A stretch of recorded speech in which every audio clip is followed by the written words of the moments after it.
জাতি, যেই জাতির আল্লাহ বানালেন শ্রেষ্ঠ জাতি, সেই জাতি আজ নিকৃষ্ট জাতিতে পরিণত হয়ে গেছে। আল্লাহ তাআলা বলছেন, তহা, হে নবী,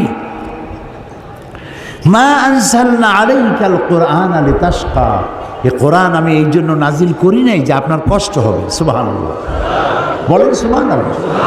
এই কোরআন এর জন্য নাজিল করি নাই যে আপনি কষ্ট পাবেন। এটা কি? ইল্লা তাযকিরা, এটা একটা নসিহত, এটা একটু উপদেশ। লিমান ইয়াখশা, যারা আল্লাহকে ভয় করে, যারা আল্লাহকে ভয় করে চলে তাদের জন্য নসিহত। আর এই নসিহত যারা মানবে তাদের কপাল খুলে যাবে। তো কপাল যদি আজ আমার পুড়ে থাকে, তাহলে কোরআন ছেড়েছি তাই কপাল পুড়েছে। এই পোড়া কপালকে জোড়া লাগাতে চান? পোড়া কপাল জোড়া লাগাতে চান? কারা কারা চান দেখি তো, পোড়া কপাল জোড়া লাগাইতে চান? আলহামদুলিল্লাহ, আলহামদুলিল্লাহ, হাত নামান। আলহামদুলিল্লাহ। আমরা আমাদের পোড়া কপাল যদি জোড়া লাগাতে চাই, তাহলে সুপার গ্লু মাখলেই হবে নাকি? সুপার গ্লুতে কাজ হবে না। আল্লাহ রাব্বুল আলামিন বলেছেন,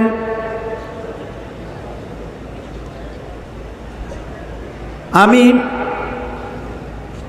ইন্নাল্লাহা লা ইউগাইয়িরু মা বিকওমিন হাত্তা ইউগাইয়িরু মা বিআনফুসিহিম, আমি কোনো জাতির ভাগ্যকে পরিবর্তন করি না যতক্ষণ পর্যন্ত সেই জাতি নিজের ভাগ্যই নিজেরা পরিবর্তনের জন্য সচেষ্ট হয়।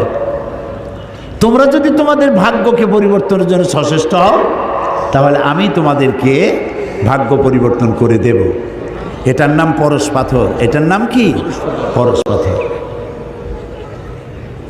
আল্লামা আলতাফ হোসেন হালি তিনি বলছেন, উতর কর গারহরা সে সুয়ে কম আয়া, উতর কর গারহরা সে সুয়ে কম আয়া, और एक नुस्खे किमिया साथ लाया। নবী করিম সাল্লাল্লাহু আলাইহি ওয়াসাল্লাম একটি অধঃপতিত সমাজকে কি করে চরিত্রবান বানানো যায়, কিভাবে ভালো বানানো যাবে, যেই জাতি চুরি করে, ডাকাতি করে, জেনা করে, ব্যভিচার করে, মানুষের মর্যাদা যেই জাতির ভিতরে নাই, এই জাতির ভাগ্য কেমনে ভালো হবে। হেরা পাহাড়ে বসে তিনি চিন্তা গবেষণা করতে লাগলেন। 40 বছর বয়স যেদিন পূর্ণ হয়ে গেল, আল্লাহ তাআলা কোরআন নাজিল করে দিলেন। হেরা পাহাড় থেকে কোরআনের আয়াত নিয়ে তিনি দুনিয়ায় অবতীর্ণ হলেন, দুনিয়ায় এলেন। কোরআনের সংস্পর্শে যারা এলো, জিরোগুলি সব হিরো হয়ে গেল। আল্লাহু আকবার, আল্লাহু আকবার, আল্লাহু আকবার।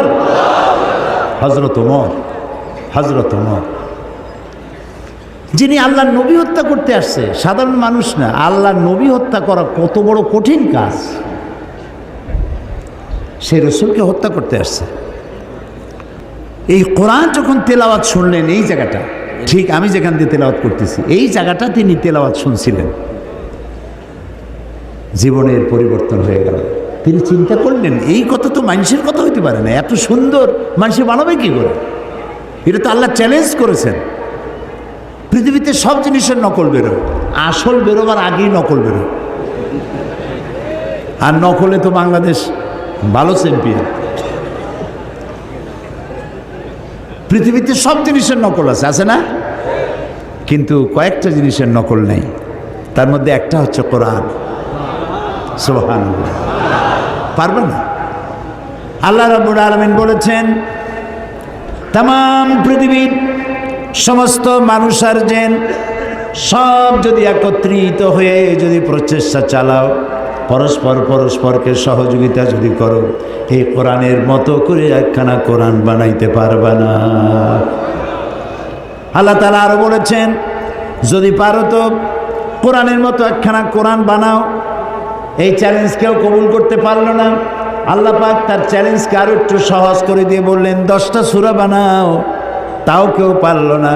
আল্লাহ এই পরীক্ষা আরো সহজ করে বললেন, ইন কুনতুম ফি রাইবিম মিম্মা নাযালনা আলা আবদিনা ফাআতু বিসূরাতিন মিন মিসলি, আমার বান্দার উপরে আমি যে কোরআন নাজিল করেছি, যদি তোমাদের সন্দেহ হয় তাহলে কোরআনের মতো করে ছোট্ট একটি সূরার মতো করে একটা সূরা বানাও। আল্লাহ তাআলা বলেন, ফাইন লাম তাফআলু ওয়া লান তাফআলু ফাত্তাকুন নারাল্লাতী ওয়াকুদুহান নাস ওয়াল হিজারা। আল্লাহ তাআলা বলছেন পারবা না এবং কখনোই পারবা না। তো দুনিয়ার সব জিনিস নকল হয়েছে, কোরআনের নকল আজও হয় নাই, ভবিষ্যতেও হবে না। ইনজিল নাজিল করেছেন কে? আল্লাহ তাআলা। জাবুরকে নাজিল করেছেন, তাওরাতকে নাজিল করেছেন। আল্লাহ কি বলছেন ইনজিল আমি হেফাজত করব, তাওরাত আমি হেফাজত করব, জাবুর আমি হেফাজত করব? বলেন নাই। কেন বলেন নাই? কারণ বলার দরকার নাই, ও শরীয়ত তো আল্লাহ মোকাম্মল করেননি। আরও কিতাব আসবে, সেই কিতাবখানার নাম কোরআন। এইটা নাজিল হবে। এইটা নাজিল করে আর নবী আসবে না, লা নবিয়্যা বা'দি ওয়ালা রাসূলা। আল্লাহর নবী রাসূলুল্লাহ সাল্লাল্লাহু আলাইহি ওয়াসাল্লামের পর আর কোনো নবী রাসূল আসবে না, নবীও আসবে না, রাসূলও আসবে না। আর আল্লাহর পক্ষ থেকে একটি শব্দ পৃথিবীর মানুষের জন্য আর আসবে না। আর যে আসবে না, সেই জন্য আল্লাহ তাআলা এটা হেফাজতের দায়িত্ব নিলেন। আল্লাহ রাব্বুল আলামিন বলেন, ইন্না নাহনু নাযালনা যিকরা ওয়া ইন্না লাহু লাহাফিজুন। কোরআন নাজিল করেছি আমি আল্লাহ, আর এর সংরক্ষণের সবটুকুন দায়িত্ব আমি আল্লাহ গ্রহণ করেছি। প্রিয় ভাই, সব কোরআনের কথা বলতে বলতে আমি তো শেষ করতে পারবো না।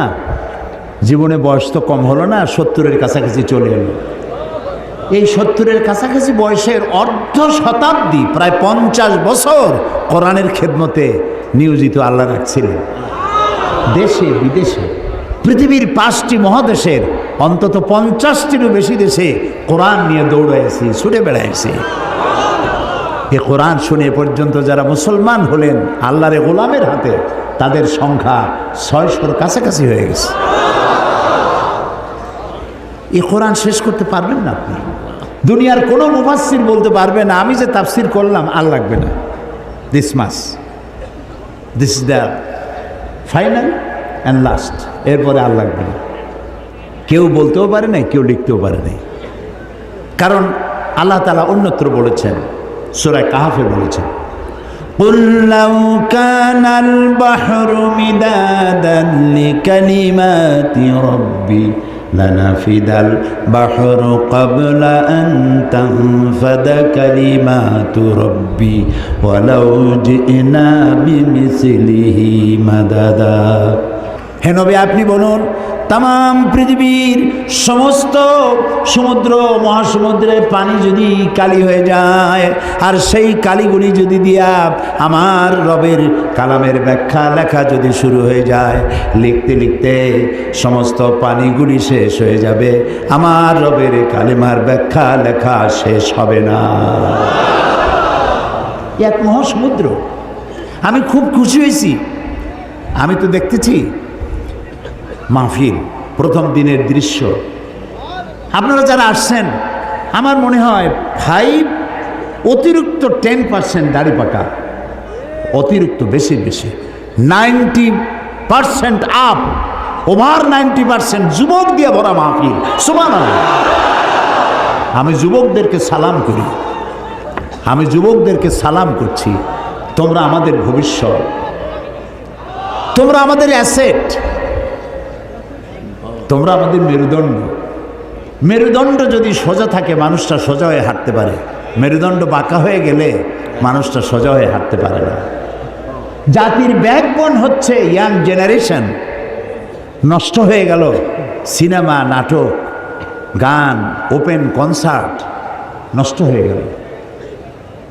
আরে অথচ এরাই হতো শাহজালাল, এরাই হতো শাহ মাকদুম, এরাই হতো খান জাহান আলী, এরাই হতো শহীদ তিতুমির, এরাই হতো হাজী শরিয়তুল্লাহ। আহারে কপাল খারাপ। কি সুন্দর সোনার টুকরা ছেলে, গান বাজনা নাচ, রাস্তায় হাঁটে আর ঢোলে। এদিক লাফায় ওদিক লাফায়। জিজ্ঞেস করলাম ওরম করে কেন, এর কি কোনো মানসিক প্রতিবন্ধী নেই? কয় না হুজুর, কোমরের মধ্যে ওয়াকম্যান আছে। ওয়াকম্যান কি? কয়ে ওর মধ্যে গান বাজে আর কানের মধ্যে ঢুকানো আছে, রাস্তায় গানের তালে তালে হাঁটে, রিক্সার তলে পড়ে না ট্যাক্সির তলে পড়ে, দিশা নেই, খালি শুনতেছে। ওই যুবকের দোষ না তো?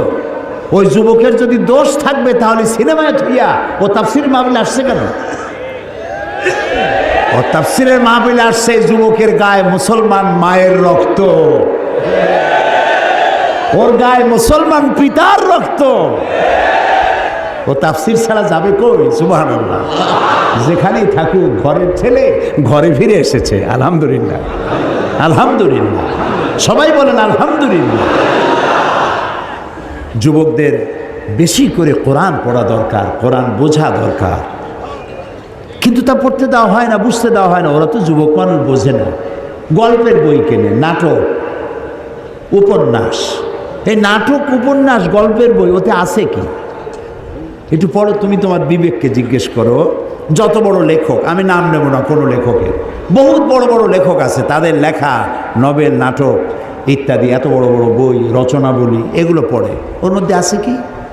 রাজার মেয়ের সাথে কোতোয়ালের ছেলের প্রেম হলো, সেই প্রেম ক্রমান্বয়ে গভীর থেকে গভীরতর। তারপরে SMS করলো, এরপরে বিশ্ব ভালোবাসা দিবসে রমনা বটমূলে দেখা হলো। তারপরে কি হলো? তারপরে কি হলো? তারপরে সব শেষ হলো। কিন্তু একটা রোমান্স, একটা রোমান্স। পয়সা খরচ করে যে বইটা পড়লা, কি শিখলে? 250-300 টাকা দিয়া প্রিয় লেখকের লেখা বই কিনছো, আহারে কিচ্ছু পাও নাই, কিচ্ছু নাই। 0 + 0 + 0 + 0 ফ্রম বগুড়া টু গাবতলী, কিছু নেই। আর কোরআন শরীফ পড়ো, প্রত্যেকটা লাইন তোমাকে সোনার টুকরা বানিয়ে দেবে। আহারে কোরআন শরীফ। হযরত ওমর বলেন, জাহালাতের সময় আল্লাহর নবীকে লাঞ্ছিত করার জন্য আমি হারাম শরীফে প্রবেশ করলাম। আমি দেখতে পেলাম তিনি নামাজ পড়ছেন। মনে মনে ভাবলাম, নামাজের সময় কিছু করব না, নামাজটা শেষ হয়ে যাক। রাসূল নামাজের মধ্যে তেলাওয়াত করতেছিলেন, শব্দ করে আওয়াজ করে তেলাওয়াত করতেছিলেন। আমি পেছনে দাঁড়ানো, নামাজ শেষ হলেই টর্চার করব। তেলাওয়াতে এত মজা লাগলো, মজা তো লাগবেই, একে তো কোরআন, আর তেলাওয়াত করতেছেন তিনি যার উপরে নাজিল হয়েছে। সুবহানাল্লাহ, সুবহানাল্লাহ, আল্লাহু আকবার। কি মজা! যার উপরে নাজিল হয়েছে তিনি তেলাওয়াত করছেন। হযরত ওমর বলেন, তেলাওয়াত শুনে মনটা পাগল হয়ে গেল। মনে মনে ভাবলাম, মুহাম্মদ সাল্লাল্লাহু আলাইহি সাল্লাম তো জীবনে কোনো কবির সাথে চলাফেরা করেন নাই। নিশ্চয়ই কোনো জিন তাকে, রাতের বেলায় কোনো জিন তাকে শিখায় দিয়েছে, নইলে মিলায় মিলায় কিভাবে বলে, এটা বোধহয় কোনো জিনের কথা হবে। হযরত ওমর বলেন, আমি যখন মনে মনে ভাবলাম গণক হয়ে গেছেন, তখন আমি শুনতে পেলাম তিনি তেলাওয়াত করতেছেন, ওয়ামা হুয়া বিকাউলি কাহিনিন কালিলাম মা তাযাক্কারুন। না না না, এটা কোনো গণকের কথা নয়। আল্লাহু আকবার। হযরত ওমর বলছেন, আমার কাছে মনে হচ্ছিল যেন আমার পায়ের তলা থেকে মাটি সরে যাচ্ছে। কি আশ্চর্য! মনে মনে যা চিন্তা করি তারই জবাব আসে। আচ্ছা, এটা জেনের কথা নয়, কবির কথা নয়, গণকের কথা নয়, তবে এটা কি? যেই না মনে আমার প্রশ্ন উদয় হলো, তবে এটা কি? অমনি রাসূল আবার তার তেলাওয়াতের মধ্যে তিনি, রাসূল তেলাওয়াত করতেছেন, তিনি তো জানেন না যে পিছনে ওমর দাঁড়াইয়া অঙ্ক মিলাইতেছে। সুবহানাল্লাহ। এ কুদরত কার? রাসূলুল্লাহ দোয়া করতেন, আল্লাহ ওমরাইনের জন্য তো, 2 ওমরকে আল্লাহ তুমি ঈমান আনার তৌফিক দিয়ে দাও। 2 ওমর, এক ওমর হলেন ওমর ইবনুল খাত্তাব, আর আরেকজন হলো ওমর ইবনুল হিশাম আবু জাহল। এই 2 ওমরের জন্য তিনি দোয়া করতেন, আল্লাহ ওদের নেতৃত্ব দেওয়ার দারুণ কোয়ালিটি। এই লোকগুলো আমার হাতে দিয়ে দাও, ইসলামের জন্য দিয়ে দাও। আল্লাহু আকবার। তো রসুলের দোয়া একজনের জন্য কবুল হয়েছে, হযরত ওমর ইবনুল খাত্তাবের জন্য। হযরত ওমর বলেন, আমার চোখের সামনে প্রশ্নবোধক চিহ্ন ঘুরতেছে, এটা জেনের কথা নয়, কবির কথা নয়, গণকের কথা নয়, তবে এটা কি? যখনই মনে মনে চিন্তা করছি তবে এটা কি, অমনি নবীজি তেলাওয়াত করলেন, তানজিলুম মির রাব্বিল আলামিন। এটা হচ্ছে আল্লাহর পক্ষ থেকে নাজিল করা, নাজিলকৃত কিতাব। সুবহানাল্লাহ। হযরত ওমর তিনি বলছেন, আমার কাছে মনে হচ্ছিল ইসলাম ঈমান তার নিজস্ব শক্তি নিয়ে যেন আমার কলজার মধ্যে গেড়ে বসতেছে, কিন্তু তখনও হেদায়েতের সময় আসে নাই বলে তখনও তিনি ঈমান আনতে পারেন নাই। পরবর্তী সময় সূরার, আমি যেখান থেকে তেলাওয়াত করলাম সূরা তহার, এই তেলাওয়াত শুনছিলেন। আর তারপরে তিনি যে তরবারি দিয়ে রসুলকে হত্যা করতে গিয়েছিলেন, এগুলো আপনাদের জানা আছে, সেদিকে যেতে চাই না। তরবারি ভালাই দিয়া লা ইলাহা ইল্লাল্লাহু মুহাম্মাদুর রাসূলুল্লাহ, ঈমান নসিব হয়ে গেল। তো এই কোরআন জিরোকে কি বানাই দিল? বলেন, হিরো বানাই দিল। আর কোরআনের সাথে যারাই বেয়াদবি অতীতে করেছে, বর্তমানে করে, ভবিষ্যতে করবে, সে যত বড় হিরো হোক, আল্লাহ তারে জিরো বানাই দিল।